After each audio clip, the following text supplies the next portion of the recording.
პირველი რაც უნდა გავაკეთოთ არის ამოვიდეთ მთავარი პრობლემიდან. ჩვენ გვაქვს საგანგაშო მაჩვენებელი სიკვდილიანობის. აი ამ ამოცანა უნდა იყოს წლიდან წლამდე სიკვდილიანობის მაჩვენებლის შემცირება. და არა შეიძლება ავტოსაგზაო შემთხვევების რაოდენობა საერთოდ დინამიკაში არ იცვლებოდეს, მაგრამ სიკვდილიანობა, როგორც აი მტერი, მოწინააღმდეგე უნდა აიღო ეს სტატისტიკა, რომელიც არის პირდაპირ სიკვდილიანობის მაჩვენებელი, წარმოვიდგინოთ, 11 ადამიანი კვდება 100,000 მოქალაქეზე, სადაც აი ჩვენს გვერდზე სახელმწიფოებში 4 და 5 ადამიანი და 3 ადამიანი კარგ შემთხვევაში ევროკავშირის წევრ სახელმწიფოებში. ამიტომ ეს როგორც მტერი და პრობლემა უნდა იყოს მიზნად დასახული, რომ ყოველწლიურად ეს მაჩვენებელი შეამცირო.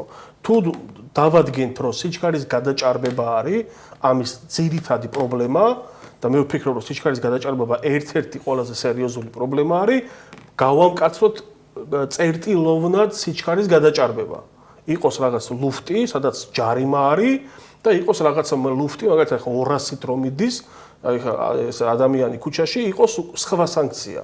არა ჯარიმა, არა ჯარიმასთან ერთად მართვის მოწმობით ჩამორთმევა. ოფიციალურ სტატისტიკაში რო ჩავიხედოთ, ჩვენ დღეს არ ვიცით ავტოსაგზაო შემთხვევები რის გამო ხდება.